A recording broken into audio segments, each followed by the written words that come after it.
passando verde nas folhas de uma plantação.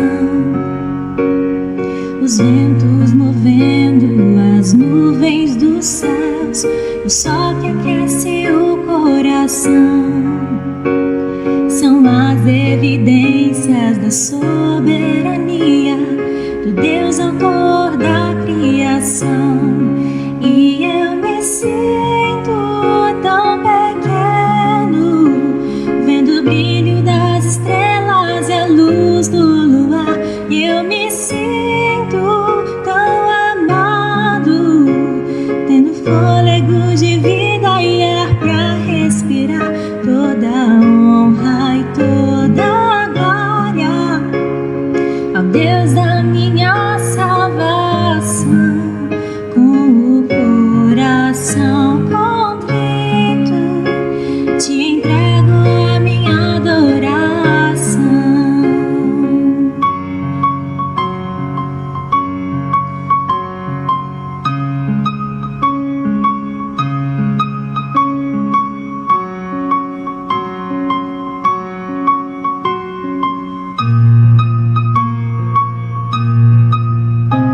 O clarão majestoso de um raio, o som assustador do trovão, o vento forte e impetuoso da fúria de um furacão, a beleza do pássaro livre a voar, o potro no campo a correr, manifestam tua glória, tua santidade, tua majestade e poder.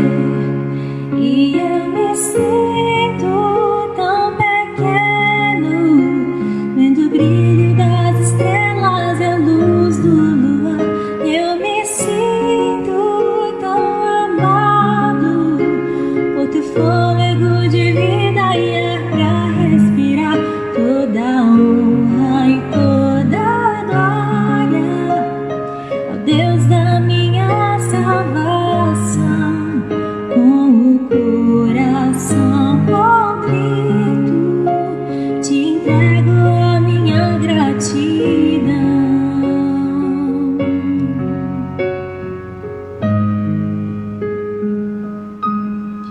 E eu me sinto tão pequeno.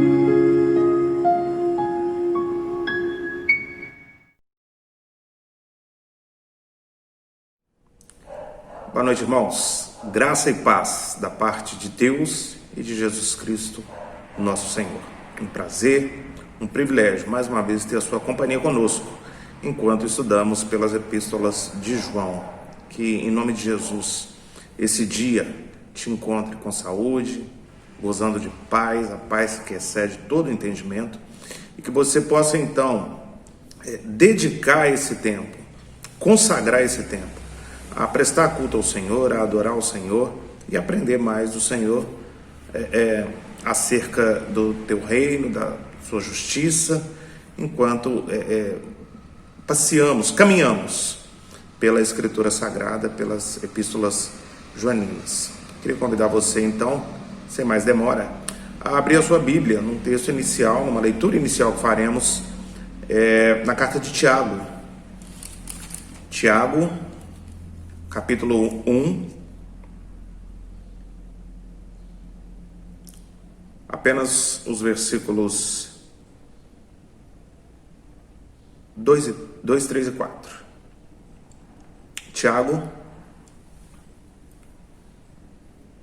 1, 2 a 4, a palavra do Senhor vai nos dizer assim: Meus irmãos, tende por motivo de toda alegria o passardes por várias provações, sabendo que a provação da vossa fé, uma vez confirmada, produz perseverança.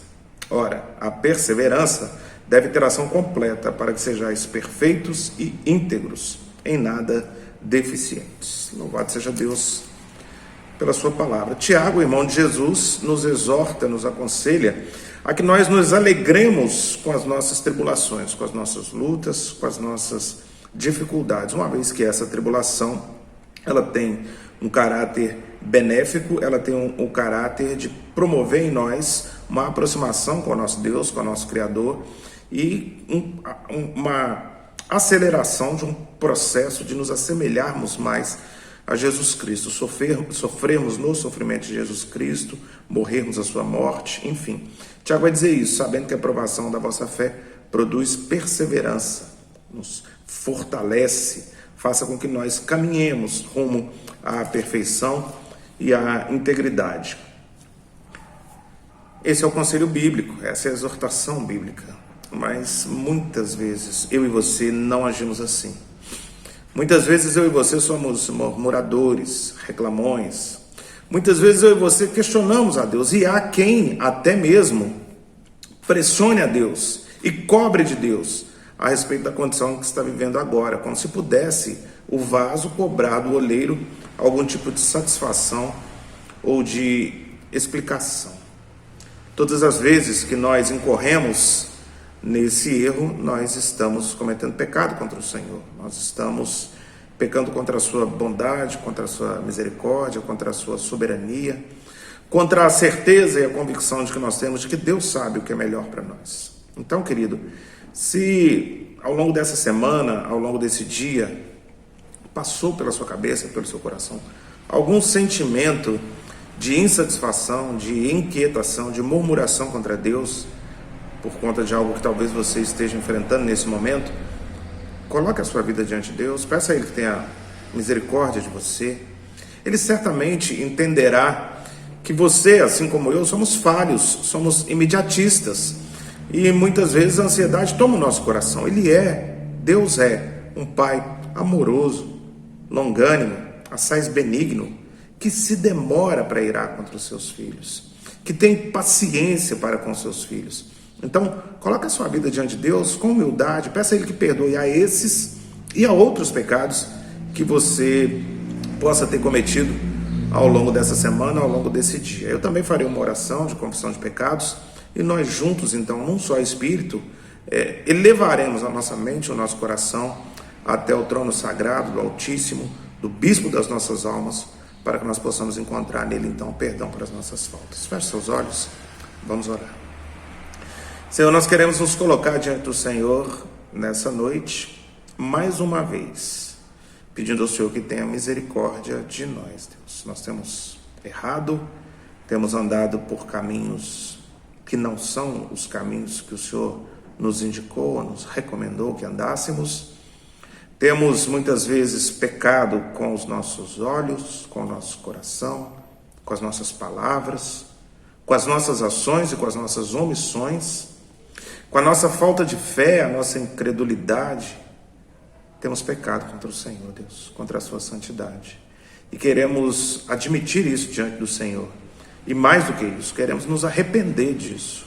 Queremos nos arrepender dessas atitudes, confessá-las ao Senhor e pedir ao Senhor que nos perdoe. Certamente encontraremos no Senhor a misericórdia que buscamos, o perdão que buscamos, o amor e o consolo que buscamos. Abençoa-nos, Deus, nessa noite. Sonda o nosso coração, vê se há algum caminho mau e guia-nos pelos caminhos eternos. Aproveitamos essa oração, Pai, para pedir ao Senhor que, no nome de Jesus, fale ao nosso coração nessa noite através da leitura da sua Santa Escritura. Que nós sejamos edificados, alimentados, Pai, nutridos pela Tua Santa Palavra. Que o nosso espírito experimente, Deus, um estado de gozo, de êxtase, que só a Tua Palavra pode conceder aos Teus filhos. Fala conosco, Deus, nessa noite. É a oração que nós fazemos pela mediação do nosso Senhor e Salvador Jesus Cristo. Amém. Muito bem, queridos, eu convido então você a que nós possamos encaminhar os nossos olhos até a primeira epístola de João, no seu capítulo 3, a meditação ou o estudo dessa noite, a ministração dessa noite se dará dos versículos 11 ao versículo 24. Então, apenas para a nossa fixação, 1 João 3, 11 a 24, eu farei a leitura e peço a você que, em nome de Jesus, com toda a reverência, temor e tremor, acompanhem a leitura da palavra, porque quando a Bíblia fala, Deus fala. Porque a mensagem que ouvistes desde o princípio é essa, que nos amemos uns aos outros. Não segundo Caim, que era do maligno e assassinou seu irmão. E por que o assassinou? Porque as suas obras eram más e as do seu irmão justas. Irmãos, não vos maravilheis se o mundo vos odeia. Nós sabemos que já passamos da morte para a vida, porque amamos os irmãos. Aquele que não ama permanece na morte. Todo aquele que odeia seu irmão é assassino. Ora, vós sabeis que todo assassino não tem a vida eterna permanente em si. Nisto conhecemos o amor, que Cristo deu a vida por nós e devemos dar a nossa vida pelos irmãos. Ora, aquele que possuir recursos deste mundo e vir a seu irmão padecer necessidade e fechar-lhe o seu coração, como pode permanecer nele o amor de Deus? Filhinhos, não amemos de palavra nem de língua, mas de fato e de verdade. E nisso conheceremos que somos da verdade, bem como perante ele tranquilizaremos o nosso coração. Pois se o nosso coração nos acusar, certamente Deus é maior do que o nosso coração e conhece todas as coisas. Amados, se o coração não nos acusar, temos confiança diante de Deus, e aquilo que pedimos dele recebemos, porque guardamos os seus mandamentos e fazemos diante dele o que lhe é agradável.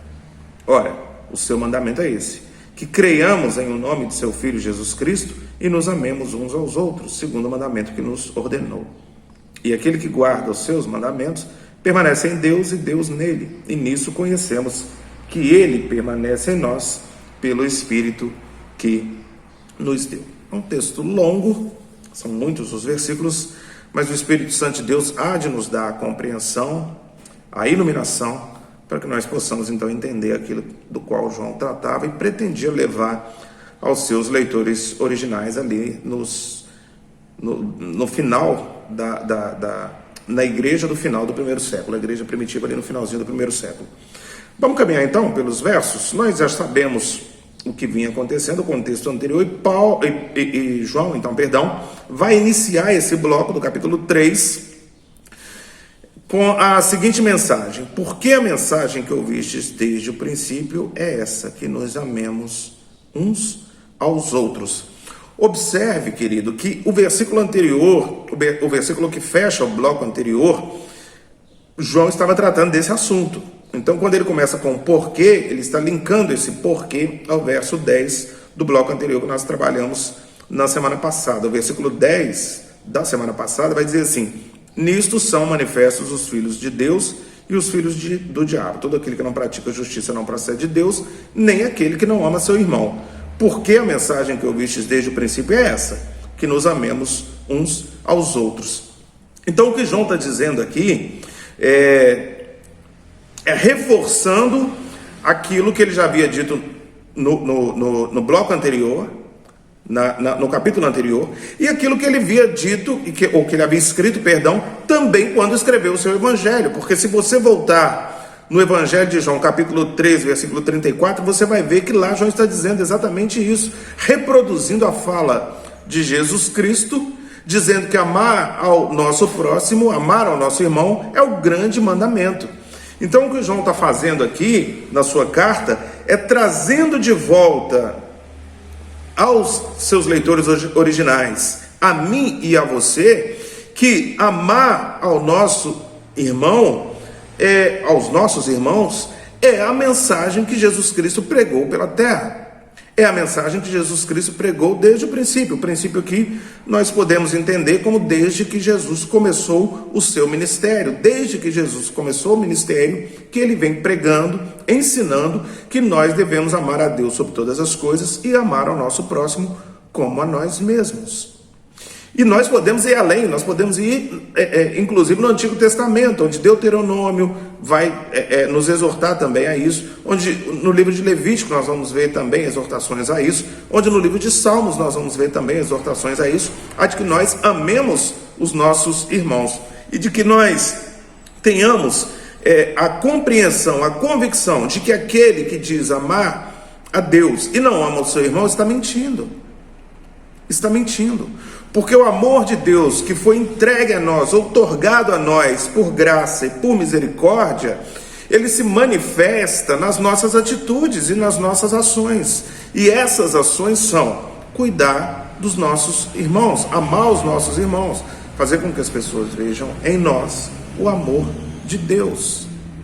Então, querido, quando João diz aqui, é a mensagem que vocês ouviram desde o princípio, não é absolutamente um mandamento novo, não é absolutamente uma mudança de rota, mas trata-se absolutamente de uma mensagem coerente, coesa, de que aquele que ama a Deus deve amar ao seu irmão. Aquele que foi transformado, aquele que morreu e nasceu de novo, agora ele tem condições de amar o seu irmão. Há no seu coração, vamos refazer essa frase, há no seu peito um novo coração. Foi retirado o coração de pedra, foi colocado um coração de carne, e esse coração, ainda que manchado pela corrupção do pecado, tem agora condições de amar e de cuidar dos seus irmãos. Então é disso que João está tratando aqui na abertura desse bloco no versículo 11. No versículo 12 ele vai dar um exemplo disso. Ele vai fazer um contraste a respeito desse amor. Ele vai dizer, não segundo Caim, vamos pegar o finalzinho do versículo 8, que amemos uns aos outros, não segundo Caim, versículo 12, que era do maligno e assassinou a seu irmão. E por que assassinou? Porque as suas obras eram más e as de seu irmão justas. Então ele vai fazer aqui um contraste com Caim e com o fato de Caim ter assassinado o seu irmão Abel. Então ele vai fazer um contraste aqui a respeito do grande amor de Deus. Vamos puxar lá o final do bloco anterior, né? Nós estamos caminhando na mesma linha, de forma expositiva, sequencial. Então não há aqui uma ruptura do versículo 10 com o versículo 11, tá, irmãos? Essa ruptura é feita pelo tradutor, ele vai colocando em blocos para maior entendimento. O texto original é um texto corrido, tá? Então, quando ele cita aqui Caim, ele está fazendo um contraste com o versículo 11, mas especialmente com o versículo 10, tratando a respeito de quem são os filhos do diabo e quem são os filhos de Deus. E ele dá o exemplo de Caim. Caim assassinou o seu irmão. Por quê? Porque ele era filho do diabo, ele era filho do maligno.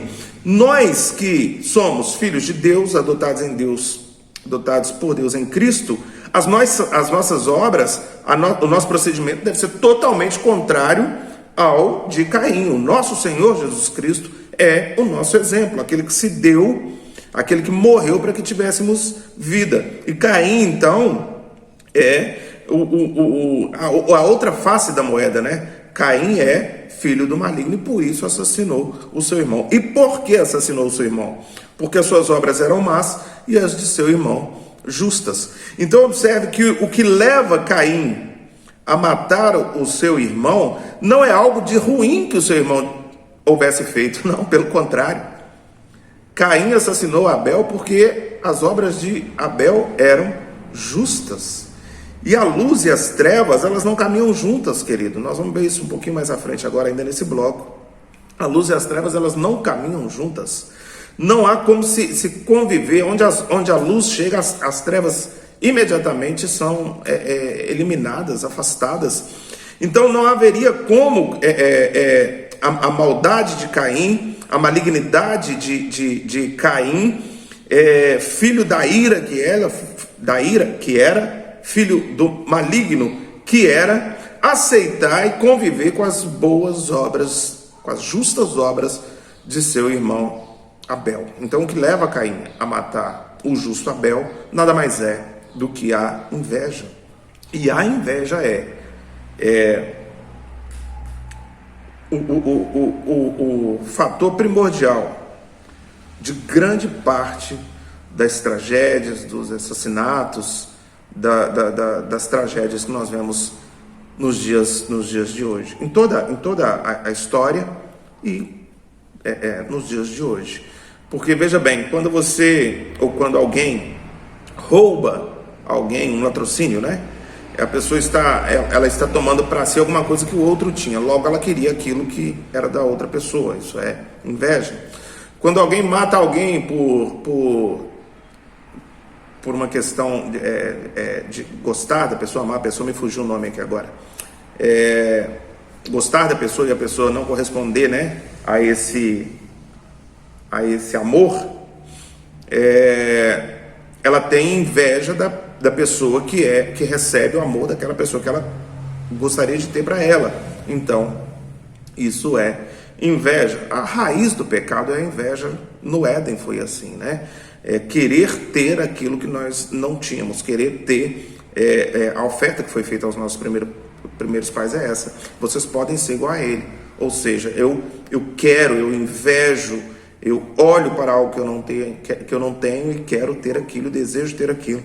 Então a inveja é a raiz aí, ou ela está caracterizada desde o Éden. E aqui no versículo 12, João vai também trazer a história dos dois irmãos para que nós possamos ter aqui um contraste e enxergar esses dois caminhos, a diferença entre o justo e o perverso, entre o que segue a Deus, entre o que serve a Deus e o que não serve, entre o filho de Deus e o filho do maligno. No versículo 13, ele vai fazer também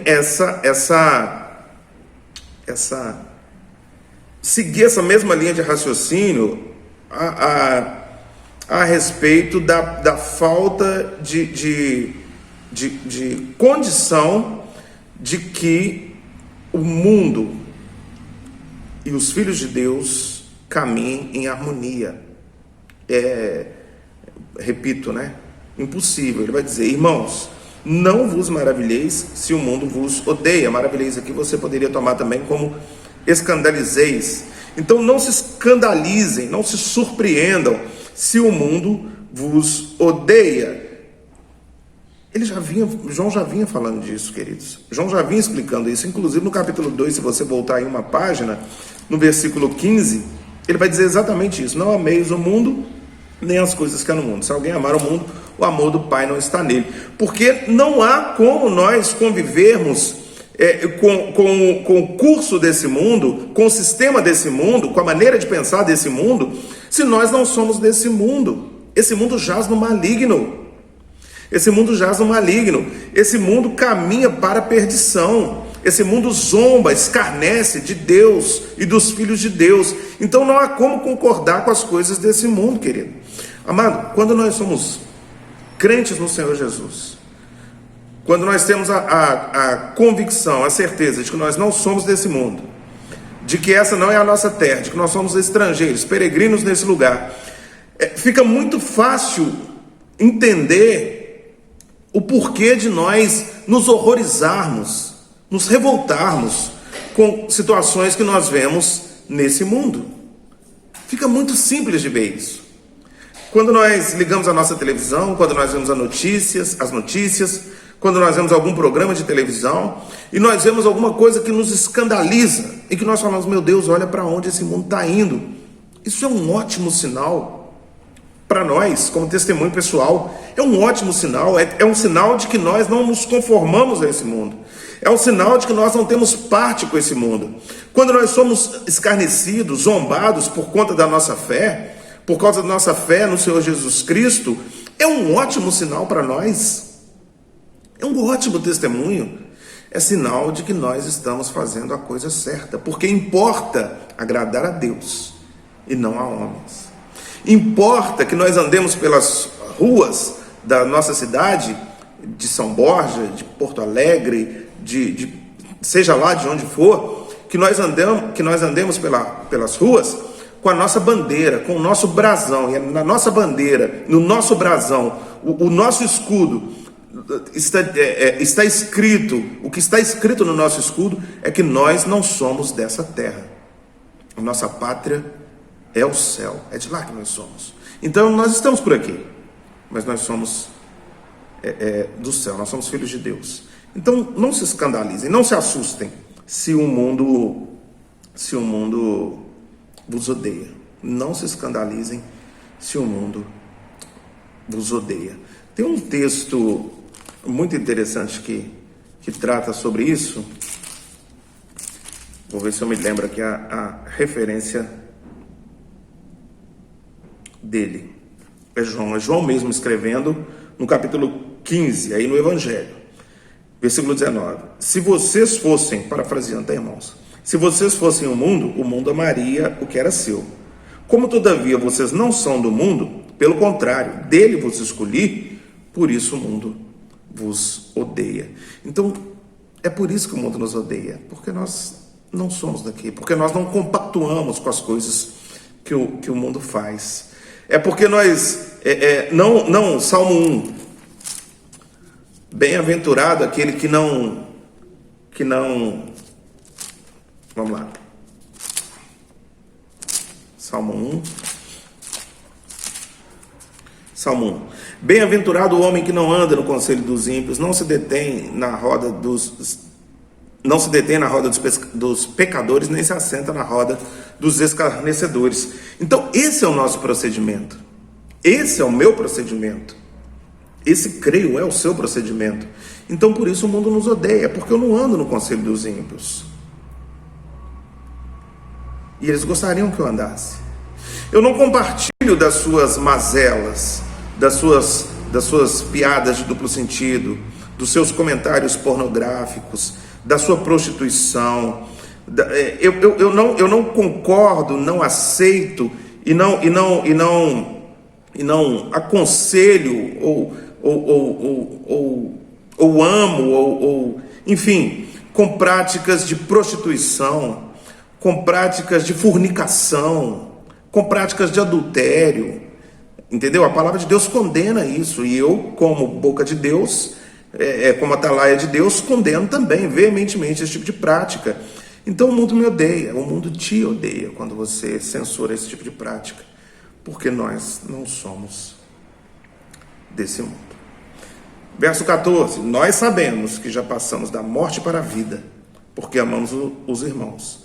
Aquele que não ama, permanece na morte. Então essa é amar aos nossos irmãos, uma evidência de que nós já passamos da morte para a vida, de que nós agora temos a vida eterna. Nós que estávamos escravizados pelo pecado, condenados à morte eterna, aprove a Deus nos resgatar, nos chamar, e agora nós sabemos que passamos então da morte para a vida eterna, e que porque passamos da morte para a vida eterna, nós então amamos os nossos irmãos, cuidamos dos nossos irmãos, e essa é uma das evidências dessa nova vida, desse novo ser, dessa nova criatura que nós somos, o fato de nós amarmos os nossos irmãos.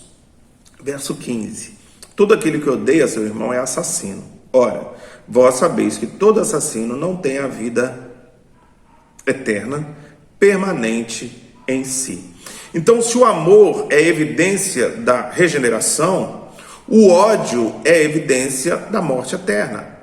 A pessoa que destila ódio, a pessoa que vive num estado de ódio constante, aquele que não perdoa seu irmão, aquele que não ama seu irmão, ele dá evidências de que ele ainda está morto, de que ele ainda é escravo do seu pecado, incapaz de fazer algo que de fato agrade a Deus ou traga glória para o nome de Deus. Então todo aquele que é assassino, nós sabemos que o assassino não tem a vida eterna permanente em si. É claro, irmãos, que João está tratando aqui de um estado de pecado. Então, quando nós falamos todo assassino não tem a vida eterna permanente em si, desde que seja alguém em quem não haja arrependimento. Porque ainda que alguém seja um assassino, mas ele se arrependa do seu pecado, ele então será perdoado e será salvo. Ele se arrependa do seu pecado diante de Deus. Ele então será salvo, ele então será perdoado e será salvo, e aí sim ele terá a vida eterna permanente em si. O ladrão da cruz é um exemplo disso, né? Era um homicida, o texto vai dizer que ele era um homicida, ele foi perdoado, e hoje, agora, nesse momento, já está no céu com Deus, já está gozando das venturas do paraíso. Então, desde que haja um arrependimento sincero, desde que haja uma conversão sincera a Deus, um abandono do pecado, Deus então é fiel e justo para perdoar. Versículo 16. Nisso conhecemos o amor, que Cristo deu a vida por nós e devemos dar nossa vida pelos irmãos. Então, o procedimento é exatamente aquilo que ele está dizendo no versículo 14, né? Ele está reforçando a sua ideia. A maneira de nós expressarmos o amor de Deus que está em nós, se nós devemos nós devemos expressar o amor de Deus que está em nós, a maneira de nós fazermos isso, de nós procedermos isso, é através do amar a Deus sobre todas as coisas e amar os nossos irmãos como a nós mesmos. E nós conhecemos o amor. Nós não só tivemos notícia desse amor, nós não só conhecemos com o nosso intelecto a respeito do amor, mas nós fomos e somos alvo desse amor, querido. Jesus Cristo morreu por nós. Jesus Cristo morreu por mim, pecador. Jesus Cristo se deu por mim. Que imenso amor é esse? Que imenso amor é esse que fez com que Jesus Cristo viesse ao mundo e passasse por tudo aquilo que eu deveria ter passado, por toda a humilhação, sofrimento que eu deveria ter passado, porque eu fui rebelde contra Deus, o sangue de Adão e Eva corre na minha veia, eu fui rebelde contra Deus, obstinado contra Deus, desobedeci a Deus, eu merecia o castigo eterno, a condenação eterna, mas Deus tomou sobre si, em Cristo, ou Cristo tomou sobre si a minha culpa. Cristo tomou sobre si as minhas dores, as minhas enfermidades, tudo aquilo que eu merecia, o castigo que eu merecia, o castigo que me traria paz, Ele tomou sobre si. Que imenso amor é esse? Amor que eu e você jamais nessa terra teremos condição de igualar. Jamais amaremos como Cristo amou. Mas a prova de que nós estamos nesse processo, de que nós estamos caminhando em santificação, em santidade, é o fato de nós amarmos aos nossos irmãos. Amado, não se iluda. Existe dentro do nosso coração, dentro do meu coração e do seu coração, um enorme potencial de fazer o mal. Às vezes nós vemos pessoas fazendo maldades terríveis e nós pensamos, meu Deus, como alguém é capaz de fazer uma crueldade dessa? Todos nós temos esse potencial. Todos nós temos esse potencial. Caim, Esaú, Absalão, todos eles tentaram contra seus familiares. Todos eles chegaram ao ponto de querer a morte dos seus familiares, seus irmãos, seu pai. Então, todos nós, todo ser humano tem dentro de si esse potencial de maldade. Que as pessoas mais vis que você já ouviu falar ou já viu algum tipo de ato que traz a você repulsa, indignação, nós temos esse mesmo potencial. Nós somos filhos do mesmo pecado e da mesma corrupção.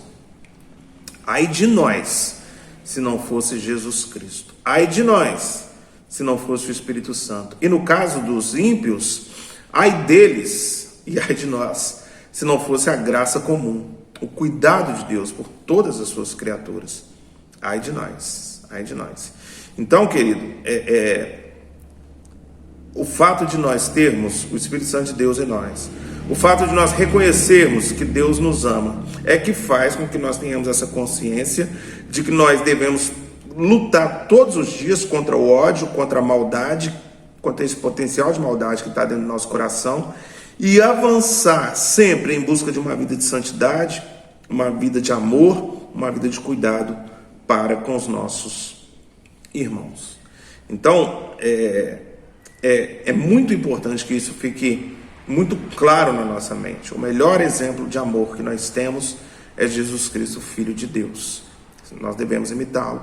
Se nós estamos aqui para imitá-lo, se nós estamos aqui para nos parecer com Ele, chegar à estatura dele, nós então precisamos amar também aos nossos irmãos.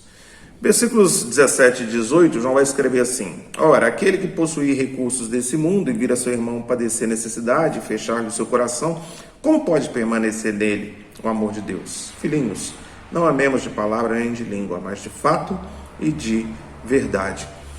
É importantíssimo que João faça aqui essa recomendação. Por quê? Porque muitas vezes o que nós vemos são pessoas que dizem que amam, que dizem que cuidam, que dizem que se importam, mas que na prática não tomam nenhum tipo de atitude. E aí João está dizendo, que valor há nisso? Se eu vejo que um irmão meu precisa de mim, se eu vejo que um irmão meu está passando por algum tipo de dificuldade, eu posso ajudá-lo.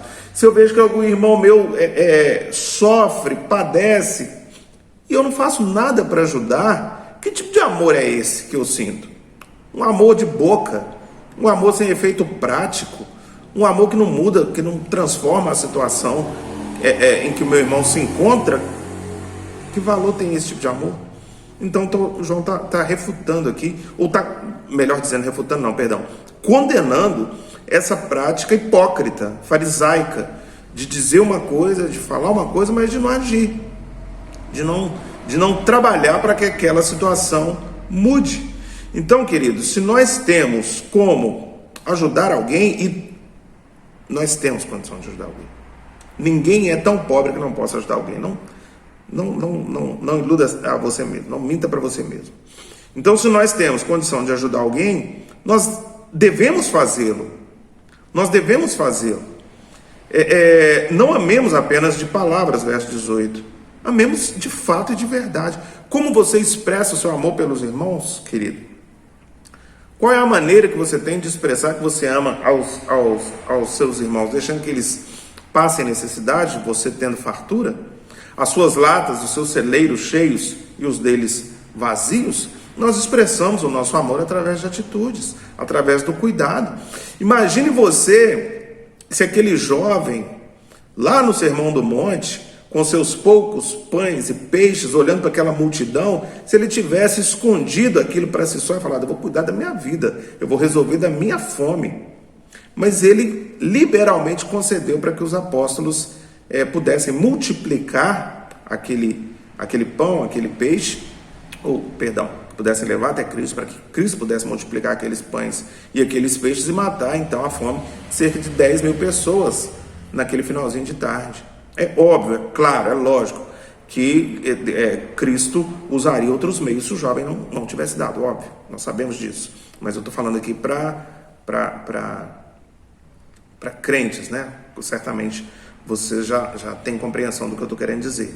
Então, que tipo de gente somos nós? Que tipo de crente somos nós? Aqueles que guardam os seus poucos pães e peixes, porque vai que falta amanhã, vai que esse sermão dura a noite inteira, já estava entrando à noite, vai que dura a madrugada toda, amanhã de manhã eu vou ter fome de novo. Ou eu sou alguém que compartilha aquilo que tem.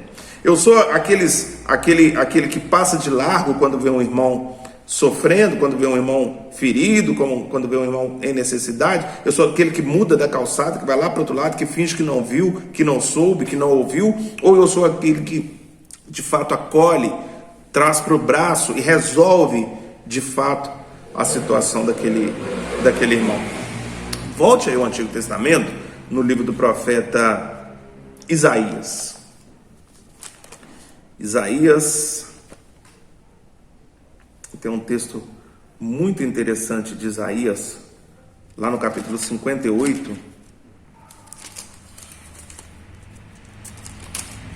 Isaías 58, a partir do verso 6.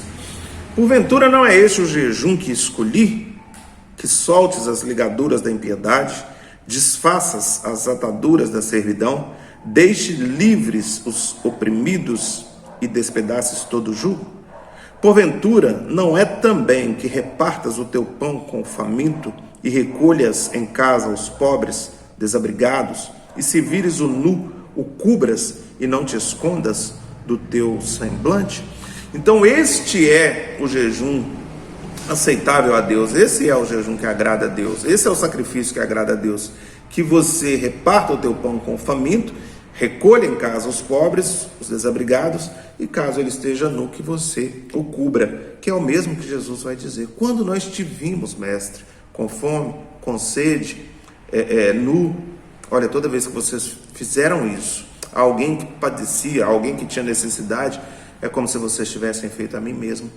Palavras do próprio Senhor Jesus. Então, se nós dissemos que nascemos de novo, vamos voltar lá no versículo 11. Se nós dizemos que amamos aos nossos irmãos, se nós dizemos que nascemos de novo, se nós dizemos que não somos desse mundo, se nós dizemos que o Espírito de Deus habita em nós, nós devemos então expressar tudo isso através do nosso cuidado para com os desvalidos, para com aqueles que têm menos do que nós. E João vai continuar então, e dos versículos 19 ao 21, ele vai dizer: e nisto conheceremos que somos da verdade, bem como perante ele tranquilizaremos o nosso coração. Pois se o nosso coração nos acusar, certamente Deus é maior do que o nosso coração e conhece todas as coisas. Amados, se o coração não nos acusar, temos confiança diante de Deus.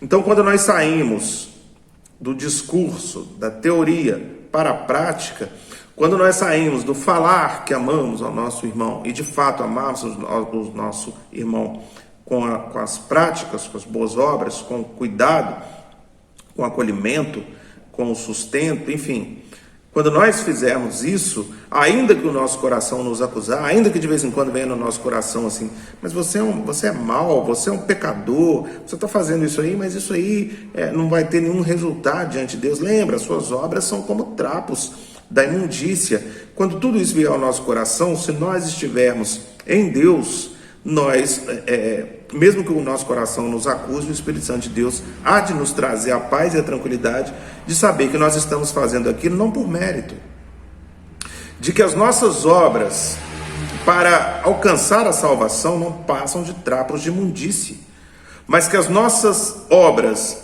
não com intenção de receber alguma coisa de Deus, mas com a intenção de glorificar a Deus e trazer glória para Deus através do nosso testemunho, dessas sim, Deus se agrada. Então nós teremos a confiança, a tranquilidade, ainda que o nosso coração nos lembre das nossas mazelas, dos nossos erros, e às vezes até das nossas segundas intenções diante de Deus. Deus, olha o que eu estou fazendo, hein? Olha aqui, eu estou abençoando o irmão, estou ajudando o irmão aqui, hein, Deus? Ainda que o nosso coração nos acuse, o Espírito Santo de Deus nos trará a tranquilidade de sabermos que nós estamos fazendo isso não para sermos salvos ou não para obter o favor de Deus, mas que nós estamos fazendo isso porque somos salvos e porque obtemos desde a eternidade passada o favor de Deus, ok? Versículos 22 então ao versículo 24. E aquilo que pedimos, dele recebemos, porque guardamos os seus mandamentos e fazemos diante dele o que é agradável. Vamos só dar uma pausa aqui no versículo 22. E aquilo que pedimos dele recebemos, porque guardamos os seus mandamentos e fazemos diante dele aquilo que é agradável. Será que esse versículo 22, ele se trata de um cheque em branco de Deus, assinado por Deus e entregue a nós? Olha, se você fazer o que eu estou pedindo, o que você pedir, eu vou te dar. De modo nenhum, de maneira alguma. O que o texto está dizendo aqui, o que João está dizendo aqui, o que Deus está falando aqui, através da boca ou da pena de João, é que quando nós guardamos os mandamentos do Senhor, quando nós andamos em novidade de vida e quando nós procuramos fazer aquilo que agrada ao Senhor, que traz glória para o nome de Deus, a nossa vontade, plano de Deus, nossa vontade. Quando nós andamos e guardamos os mandamentos de Deus, a nossa vontade, ela vai de tal forma se conformando aos propósitos de Deus, que a nossa oração passa a ser uma oração totalmente linkada à vontade de Deus, aos propósitos de Deus. São alguns textos da Bíblia que tratam mais ou menos com essa mesma linha de raciocínio. Se vós estiverdes em mim e as minhas palavras estiverem em vós, pedireis tudo o que quiserdes e vos será feito. É mais um texto que também trabalha nessa mesma direção, na direção de que os nossos planos, os nossos sonhos, os nossos projetos, eles irão se alinhar à vontade de Deus. As nossas orações serão ouvidas por Deus, e Deus só ouve a oração dos justos, daqueles que são justificados em Cristo. Muito vale por sua eficácia a súplica do justo, né? Então, quando o ímpio ora, ou quando nós oramos fora do Espírito, quando nós não guardamos os mandamentos de Deus, quando nós estamos perdão, irmãos, em franca rebelião contra Deus, o que jorra do nosso coração e da nossa boca são apenas gritos vazios. E gritos vazios, ou somente gritos vazios, não ouvirá o Senhor. Mas quando nós guardamos os mandamentos de Deus, quando nós estamos alinhados com Deus, quando nós temos a mente de Cristo, a mente do Senhor, e quando os nossos desejos, os nossos sonhos, os nossos projetos, eles visam a glória de Deus, buscai primeiro o reino de Deus e a sua justiça, e todas as outras coisas vos serão acrescentadas. Quando nós buscamos, oramos, a glória de Deus através daquilo que nós estamos buscando, então certamente Ele não só ouvirá, como Ele nos concederá aquilo que nós pedimos. Então, mais do que um cheque em branco assinado por Deus, irmãos, ou mais do que uma caixa de infinitos presentes, mais do que a atitude de um, abre aspas, Papai Noel, o que o texto está dizendo é de que nos conformar à vontade de Deus, e nós nos conformamos à vontade de Deus guardando os seus mandamentos, né? Buscando a perfeição nessa terra, de que mais próximos nós estaremos de entender a vontade de Deus, os propósitos de Deus para a nossa vida. E as nossas orações então, certamente convergerão para a vontade de Deus. E sendo assim, elas serão então atendidas. Ok? Versículo 23, agora sim. Ora, o seu mandamento é este, que creiamos em nome do seu Filho e nos amemos uns aos outros, segundo aquilo que ele nos ordenou. Então, esse é o caminho que nós devemos buscar. Essa é a linha que nós devemos buscar, de que nós creiamos em nome de Jesus e de que nós amemos ao Pai, ao Filho, ao Espírito Santo e aos nossos irmãos que andam por essa terra. E aí ele vai fechar esse bloco, né? O versículo 24 dizendo: e aquele que guarda os seus mandamentos permanece em Deus e Deus nele. E nisso conhecemos que ele permanece em nós pelo Espírito que nos deu. Então, o fato de nós guardarmos os mandamentos, o fato de nós vivermos como Jesus, como nosso Criador, nos ordenou que nós vivêssemos, o fato de nós fazermos a vontade do nosso Pai, o fato de nós amarmos a Deus sobre todas as coisas e amarmos ao nosso irmão como a nós próximos, resultará para que nós andemos em Deus e Deus em nós, para que nós possamos permanecer em Deus e Deus em nós. E é assim que nós conhecemos que Ele permanece em nós, através das nossas atitudes, através da nossa novidade de vida, que são expressões, que são demonstrações de que o Espírito Santo de Deus habita em nós, de que nós temos os frutos do Espírito Santo. Se ainda restar na sua mente alguma dúvida de como nós permanecemos em Cristo, eu separei aqui alguns textos na própria epístola de João, que vão fazer com que você, mais do que se lembre, que vai fazer com que isso fique gravado na sua mente e no seu coração. Então vamos passear aí rapidamente para nós encerrarmos pela epístola de João. Versículo 1:7. Capítulo 1, versículo 7.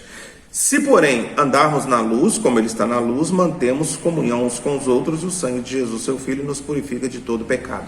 Então, Essas são as demonstrações de que nós andamos nele. A primeira delas, se nós andamos na luz. Versículo 9, se confessarmos os nossos pecados. Versículo 2:5, aquele que guarda a sua palavra, nele tem sido aperfeiçoado o amor de Deus. Versículo 2:6, aquele que diz que permanece nele deve andar assim como ele andou. Então essa é mais uma prova de que nós estamos nele, andando como ele andou. Capítulo 2, verso 10, aquele que ama seu irmão permanece na luz, mais uma característica. Capítulo 2, verso 15, aquele que não ama o mundo nem as coisas do mundo, mais uma característica.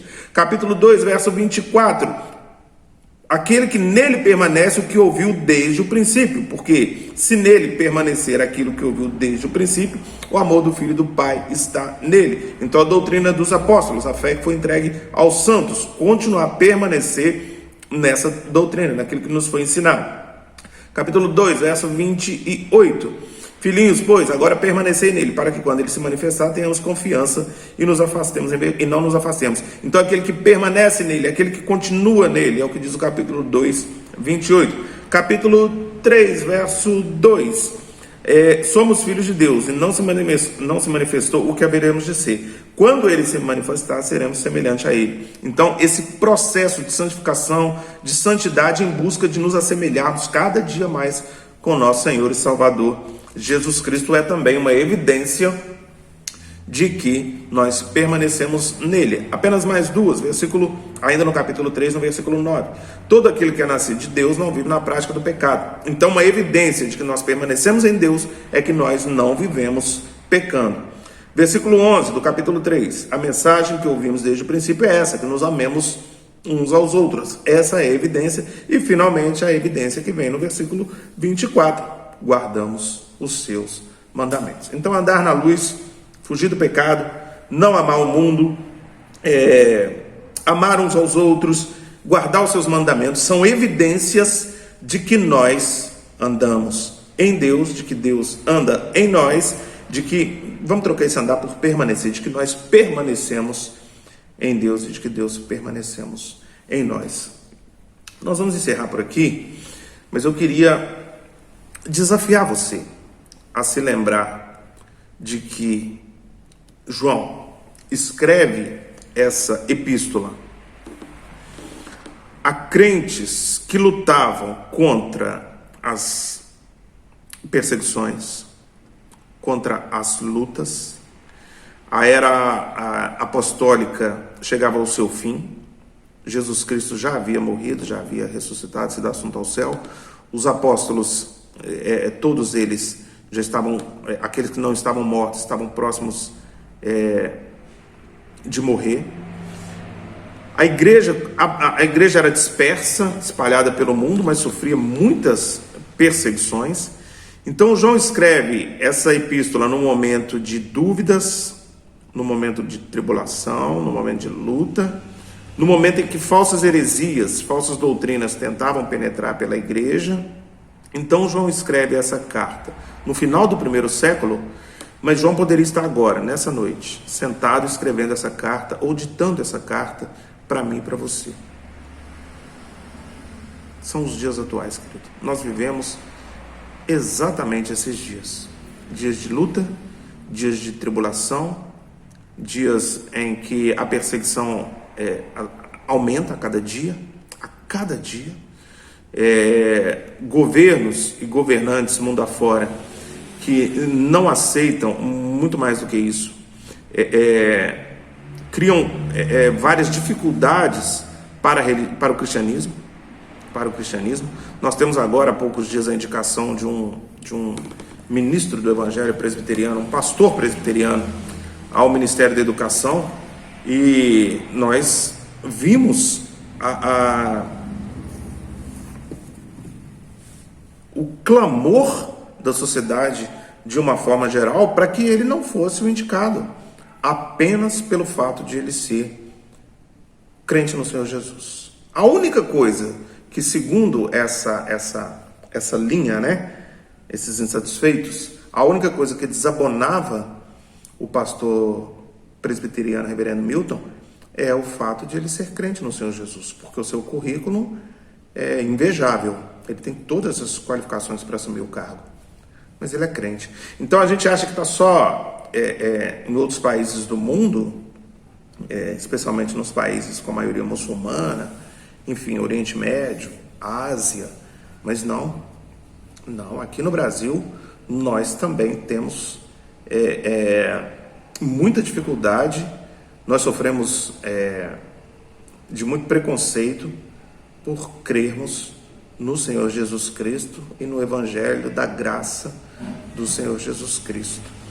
Então, querido, não se iluda,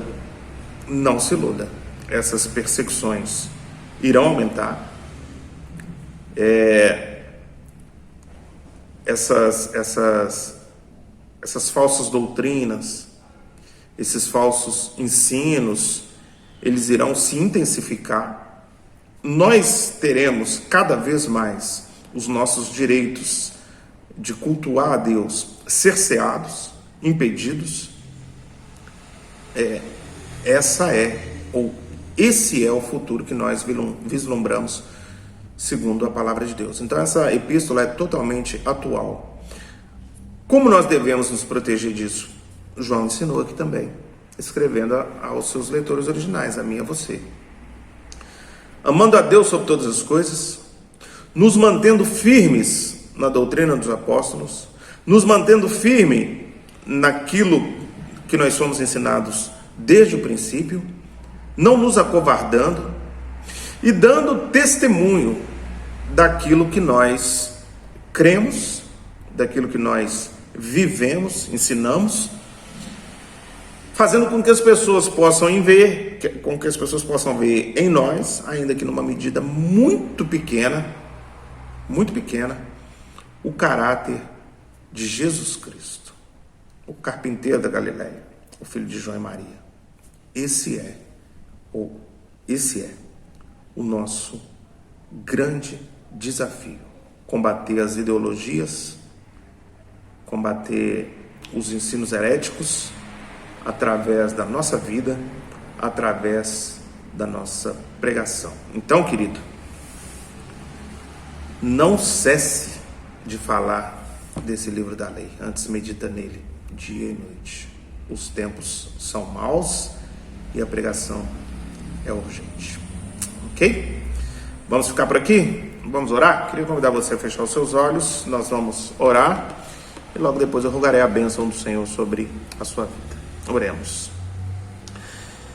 Bendito Deus e Pai do nosso Senhor e Salvador Jesus Cristo, que tem cuidado de nós, que tem nos abençoado, que tem nos preservado do dia mau, do homem mau. Louvamos ao Teu nome, Senhor, nessa noite, porque aprove ao Senhor que pudéssemos nessa noite compartilhar da Tua palavra, aprender e ensinar um pouco mais a respeito de Ti, a respeito da Tua vontade, dos Teus ensinos. Muito obrigado, Senhor, pela companhia dos nossos irmãos que abriram mão de outros compromissos, de outras programações, para aprender um pouco mais a respeito do Senhor, do Teu Filho e do Teu Santo Espírito. Que eles tenham encontrado aqui, Senhor, aquilo que vieram buscar. Queremos pedir ao Senhor que nos fortaleça, Deus, renove a nossa fé a cada dia, que nos ensine a cada dia mais a respeito do Senhor e do Teu Evangelho, para que nós possamos refutar, dizer não às falsas doutrinas que dia após dia tentam penetrar na nossa igreja, na nossa casa, no nosso coração. Que nós possamos nos manter firmes, alicerçados no Senhor, na rocha, que é o Senhor Jesus, para assim dar razão a todos os que nos perguntarem a respeito da esperança que é em nós. Cuida de nós, Deus, cuida do nosso coração, faça com que nós possamos ser verdadeiros adoradores, faça com que nós possamos, Deus, através das nossas atitudes, expressar o amor que o Senhor tem por nós e o amor que devemos ter pelos nossos irmãos, não amando os nossos irmãos apenas de boca, mas amando os nossos irmãos também através das nossas atitudes, cuidando dos nossos irmãos, abençoando os nossos irmãos, com a bênção que o Senhor mesmo tem nos abençoado. Cuida de nós, Senhor. Concede-nos uma noite de paz, de saúde, de descanso, um restante de semana sob os teus cuidados. Preserva-nos dessa pandemia, guarda os nossos irmãos que estão em viagem, muitos dos nossos irmãos, aqueles que são estudantes, especialmente, voltando para suas cidades, cuida deles, Deus, guarda-os, proteja-os, e que eles possam se sentir onde quer que estiverem, ainda como parte desse rebanho, desse aprisco. Dá-nos uma noite de descanso, Senhor, um restante de semana na Tua presença. Essa é a oração que nós fazemos, na total dependência do Senhor, no nome e por amor de Jesus Cristo. Amém. Agora, amados irmãos, povo de Deus, que a graça do nosso Senhor e Salvador Jesus Cristo, que o amor de Deus, o nosso Pai, e que as doces e ternas consolações do Espírito Santo sobre vós repousem, sobre vós permaneçam, capacitando-nos a aguardar com alegria, com esperança, a volta de Jesus Cristo, nosso Senhor, aquele que prometeu e voltará para nos buscar. Maranata, vem, Senhor Jesus. Amém, amém e amém. Querido, muito boa noite, que Deus o abençoe, e nós nos encontramos então no próximo domingo, às 19 horas, nesse mesmo canal. Um grande abraço, fiquem com Deus.